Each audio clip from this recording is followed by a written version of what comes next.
Good morning, my dear students. Welcome to Lakshmi Sir Classes YouTube channel. ఈ రోజు మనం చెప్పుకోబోయే topic about the mentorship programme. దాంట్లో ఉన్నటువంటి కాంపోనెంట్స్ ఎలా జరుగుతున్నాయి దానికి సంబంధించినటువంటి చాలా మంది స్టూడెంట్స్ ఎంక్వైరీస్లో. So that I'm trying to clarify you the concept of mentorship. Science and టెక్నాలజీలో మెయిన్గా 3 ప్రధాన లక్ష్యాలతో నేను మెంటర్షిప్ ప్రోగ్రామ్ స్టార్ట్ చేయడం జరిగింది. నెంబర్ 1, సబ్జెక్ట్ అంటే భయం తీశారు. So first one is the ultimate objective is to take fear about the subject.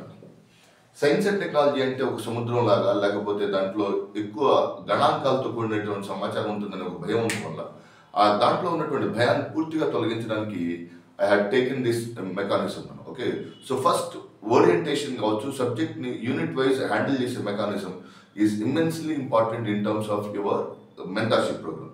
That is why fear మొత్తం 100కి 100% తొలగిపోతుంది.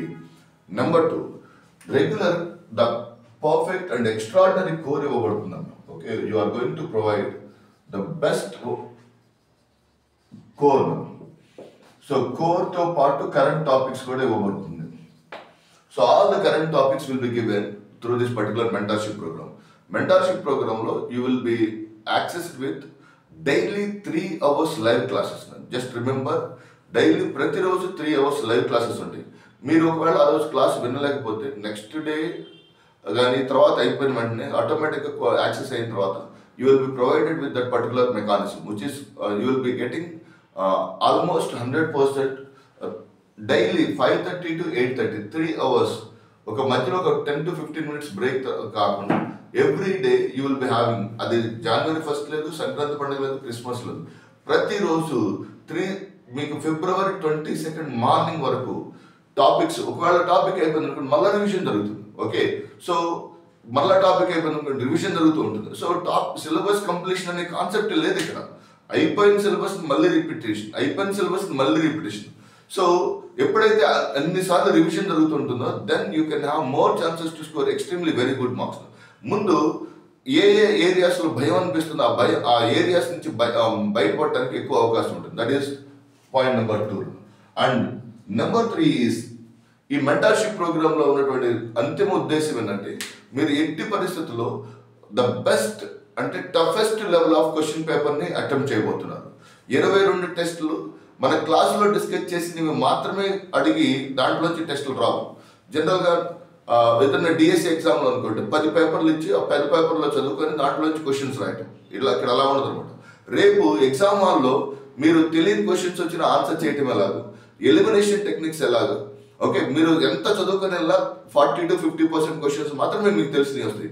మిగిలిన 50% క్వశ్చన్స్, ఓకే, 50 to 60% క్వశ్చన్స్ మీరు లాజికల్ ఎబిలిటీ మీద కానీ మీ ఎలిమినేషన్ స్కిల్స్ మీద కానీ ఆధారపడింది. సో థర్డ్ ఇంపార్టెంట్ థింగ్, నేను పర్సనల్గా తయారు చేసినటువంటి లాజికల్లీ బేస్డ్ క్వశ్చన్ పేపర్ ఇవ్వటం జరుగుతుంది. సో ఎప్పుడైతే ఈ మూడింటిని ఎస్టాబ్లిష్ చేస్తామో డెఫినెట్గా నీకు సాధ్యమైనంత వరకు ఎలిమినేషన్ స్కిల్స్ వస్తాయి, కంటెంట్ వస్తుంది, సబ్జెక్ట్ అంటే భయం పోతుంది.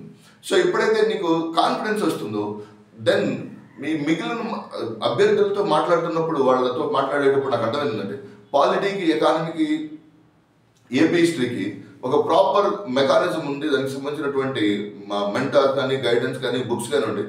ఎస్ఎన్టీకి సంబంధించినటువంటి ఆ పర్టికులర్ మెకానిజం లేదు అన్నప్పుడు సో ఆ ఉద్దేశంలో భాగంగా ఈ మూడింటిని కలిపి ఒక మెంటర్షిప్ అనే ప్రోగ్రామ్ డిజైన్ చేశాను. ఈ మెంటర్షిప్లో ఏమేమి వస్తుంది మీకు daily 3 hours of live classes వస్తాయి. Number 2 current updates, okay, PIB మరియు కరెంట్ అఫైర్స్ టాపిక్స్ వస్తాయి. Number 3 you will be getting test అంట, మెటిక్యులస్లీ డిజైన్ టెస్ట్ సిరీస్ వస్తుంది.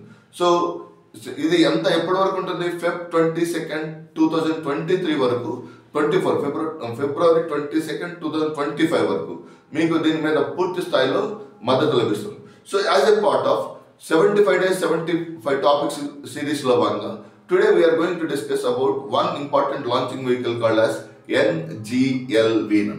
So NGLV is the most important launching vehicle which is the future launching vehicle of ISRO.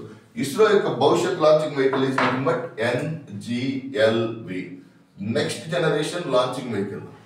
So next generation launching vehicle లో there are 2 stages that are under the proposal for NGLV. Next generation launching vehicle 2 దశలతో ఇంధనాన్ని నింపడానికి ఇస్రో ప్రణాళికలు రచిస్తున్నాను. మొదటి దశలో semi cryogenic engine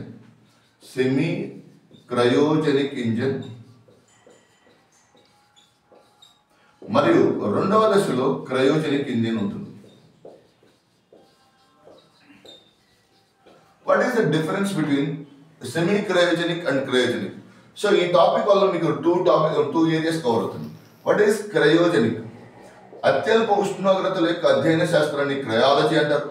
okay, whereas in the case of the study of extreme low temperatures is called as cryology. The machines that operates at extreme low temperatures, అత్యల్ప ఉష్ణోగ్రతల వద్ద పనిచేసేటువంటి పరికరాలని semi cryogenics అంటారు. Okay, so whereas in the case of cryogenic and semi cryogenic లో cryogenic and semi cryogenic లో cryogenic లో ఇంధనంగా hydrogen, liquid hydrogen లేదా ద్రవ హైడ్రోజన్ ఉపయోగిస్తారు. ఓకే, దాన్ని ఇంధనాన్ని మండించడానికి అవసరమైనటువంటి ఆక్సిజన్ని ద్రవ ఆక్సిజన్ ఉపయోగిస్తున్నాను. ద్రవ హైడ్రోజన్ ని మరియు ద్రవ ఆక్సిజన్ ఉపయోగిస్తారు.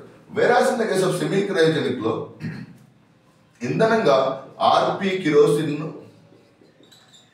whereas in the case of ద్రవ ఆక్సిజన్, ఈ కిరోసిన్ వంటి ఇంధనాన్ని మండించడానికి ద్రవ ఆక్సిజన్ ఉపయోగిస్తారు. సో ఆల్రెడీ మనం ఇండిజినియస్ క్రయోజెనిక్ టెక్నాలజీని పూర్తి స్థాయిలో అభివృద్ధి చేసిన నేపథ్యంలో what is the need for going semi cryogenic? Semi cryogenic advantages ఉంది.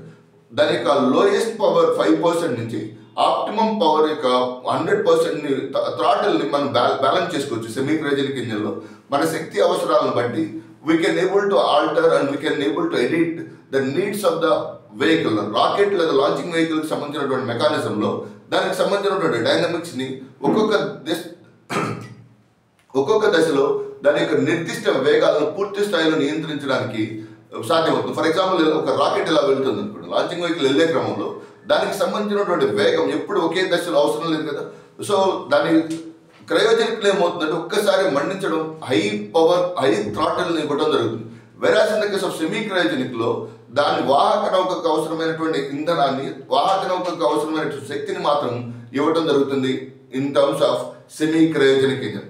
సో తక్కువ థ్రాటిల్ కావాల్సినప్పుడు 5%, మాక్సిమం మరి ఆప్టిమం థ్రాటిల్ కావాల్సినప్పుడు 100% ఇంధనాలు మండించడం జరుగుతుంది in semi cryogenic. So that is point number 2.